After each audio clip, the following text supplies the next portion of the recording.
Hey, everybody, this is Jared Flowers from National Restaurant Consultants. We're here today with another helpful moment.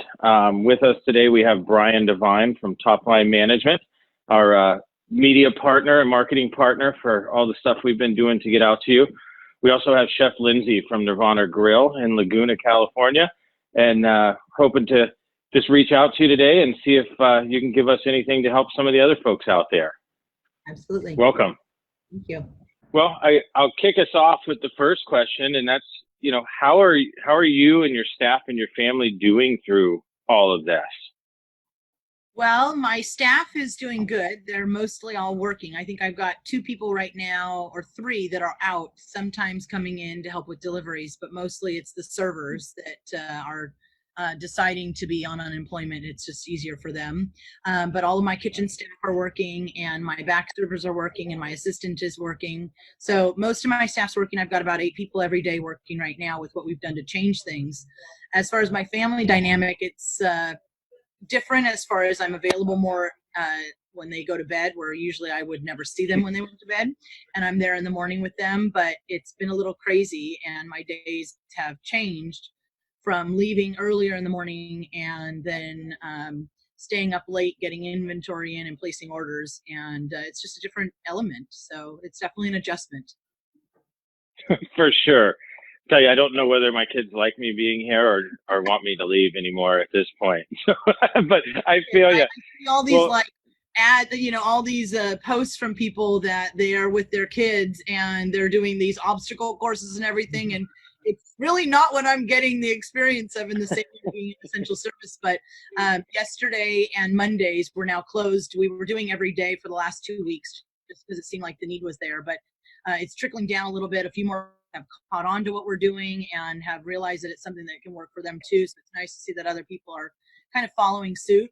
And so on Mondays we're now closed, and on Wednesdays I don't come in, and I've got it stabilized enough that I don't have to be here. And so it was a beautiful day yesterday, luckily, and I got to be home with the kids outside all day. Nice. Great. Well, that actually leads me into our next question, which is, and I read some of the articles and know some of the stuff you're doing and don't want to steal your thunder, but why don't you tell us for a minute some of the out-of-the-box stuff that Nirvana Grill has started doing to kind of adapt to this crazy world that we're in right now, and whether or not it's working for you, and just kind of how it's adapting to the community that you're in. Yeah. So the week before all of this really hit most here in California, excuse me, I was at a doctor's appointment, and I'd already been to Trader Joe's that week, and I had noticed a few of the canned goods seeming to be not available. And then by Friday, I was at a doctor's appointment, and somebody posted something on Facebook that all the bread was gone, all the frozen stuff was gone, that there was nothing in most of the produce section. And it just seemed crazy to me that here we are as a restaurant, and we can get 90% of the things, maybe in different pack sizes or different brands, but we can get it accessible, delivered every day. And why is this a problem? And why is it not something that we can't help with if it seems to be that the grocers can't keep up with the demand? So it's an easy solution. Okay, well, I'll just do a co-op. And my mother was part of the co-op back in the 80s here in Laguna Beach, and we were always raised organically and naturopathically. My mom's an Ayurvedic doctor. And so we bought in bulk because that's the only way we could get natural foods back then. They'd go down to Julian or San Diego and get nuts and seeds and produce and eggs, and then they'd bring it back to Laguna and they would split it up. And we still do that today with products. And it just seemed like, well, there's no reason as a restaurant we can't do the same thing. And so that was kind of the first thing. So over the weekend, I had put it online that night on Friday night, and my Facebook just started to blow up, and I put it on my school page and I put it on my page. And then I was like, oh, I should share it to the restaurant too. And within, I think 24 hours, there was like 2,000 shares and 500 people commenting, and, between all of it. And I said, well, I guess this is something people need.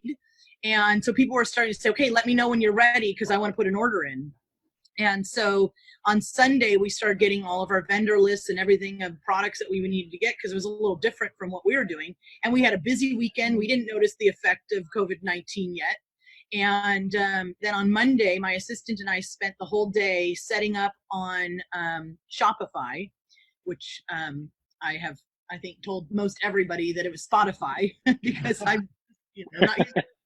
And so we set up that online landing page and got all of our merchant stuff, got all the products loaded. And so we were live by about 7 o'clock at night on Monday night and sent it out to everybody. There was about 100 people that we had sent it out to that had wanted to put orders in. And so by Tuesday, when we got our delivery, we already had a bunch of orders. And so now we've had to work through that a little bit because we were trying to maintain everything, and it was very cumbersome in dealing with it. Do we put inventory before or after? But then every night I was staying till 1 or 2 in the morning trying to take inventory, and then I had to get loaded. So now we kind of have a system down to where we have it count down before it's been delivered, it's being sold. And I load inventory at night after the orders have all been they've all been redeemed for the day. And then I know what I need. Then I put my order in and I put in the system everything that's arriving the next day so that we have all night and until 3 o'clock the next day when we start or 2 o'clock the next day when we start filling orders that we've sold everything. So basically every day we're almost ending up at zero. That's incredible. Now I have one other question that kind of ties into that. And I know that life as we know it may or may not go back to normal or the normal that we used to know. Is this a model that you see continuing at the Grill once you can fill the dining room back up, or is this a placeholder, so to speak? So what's interesting is there was a lot of shift already that I was looking at occurring in our business, and I'd always wanted to have a co-op and I've always wanted to have a seafood market. And we're doing both of those things. And, I talked to friends at depth about it. And the one thing was I never wanted to risk closing or changing my concept and isolating the clientele that I already had. And so it was like, okay, well, do I change that? And if it doesn't work, then are we gaining or losing? And right now we're in this very unique environment where I don't really have to risk a lot. Everything we're doing is in this kind of R&D environment where people are just accepting of what we're doing because it's a source that they don't have. And so we're getting to kind of play around with what's working and not working. So I've already started looking into merchandising, refrigeration, so that the dining room can kind of shift and maybe doing a seafood market where we can cook the fish here. But you can also get it to go because there's not a lot here in Laguna for that.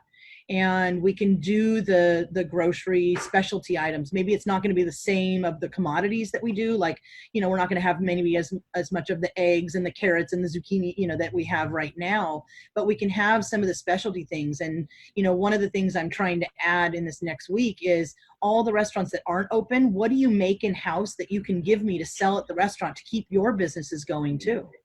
Because we have all of our sauces, all of our spice blends, our pastas, all the things that we're making, we're selling.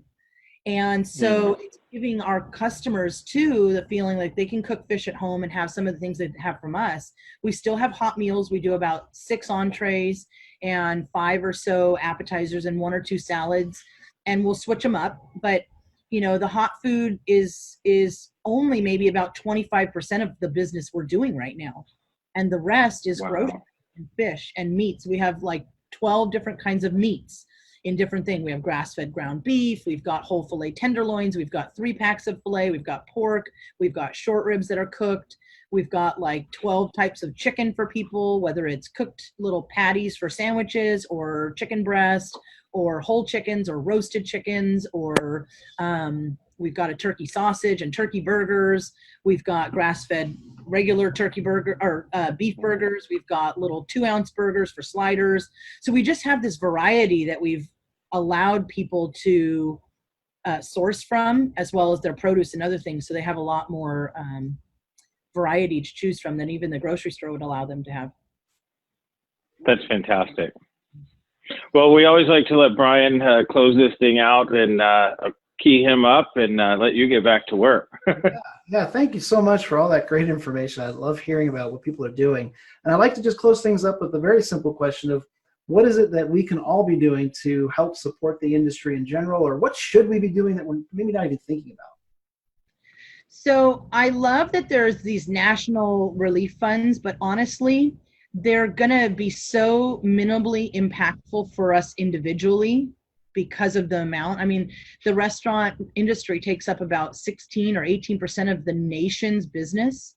It's a big number when you think about it. And to have a national relief fund, it's going to be so incremental in what we get. It's not going to be enough. So I would say if you have the ability and you love a restaurant, even just donating to that restaurant, if you were going to give to a relief fund, donate it directly to them because it's going to directly go to impact them. We've had customers do that to us. Buy gift certificates for everybody you can think of that you know is going to want to go dine out, or like for us, if somebody said, oh, all my family and friends, they would actually want to get groceries, get everybody gift cards to do that if you don't think that they can afford it if they're not working. And just support whatever they're doing right now, even if it's something that may not be exactly what you're needing. Even just that little amount of support, it's a lot for us because it keeps us working, it keeps our doors open, we've got protocol in place to keep us safe and our staff safe, and it keeps things rolling for us to continue to do that. Outstanding. I think we can all play our part and be happy to do that. So that wraps it up. Thank you so much for taking your time today. We really do appreciate it. I know that you're busy, so we will hopefully see you again real soon, and fill us in on anything that changes and goes on that you want to make sure that we kind of put along with this video, and we'd be happy to do that for you. So I think that's it for us. Thank you. Bye for now. Bye.